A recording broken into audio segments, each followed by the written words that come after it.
не по 3 проходите, по 10 эти что, не душить будут или что? А чего вы боитесь? Почему вы по 3 пропускаете человека? Что коридоры у вас пустые? Что вы творите?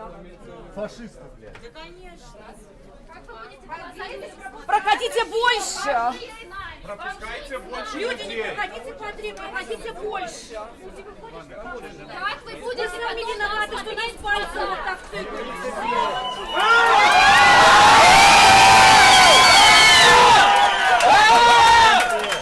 Давайте идти, народ, пойдем, хватит уже! Не провоцируйте! Алло! Перестаньте! Перестаньте! Держите себя в руках! Закройте дверь!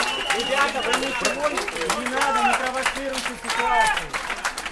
Ситуация уже спровоцирована больше, чем... Я понимаю, ну так сейчас что, приедут ребята и всех отсюда этот самый, мы вообще не сможем проголосовать. Вы уже не проголосуете.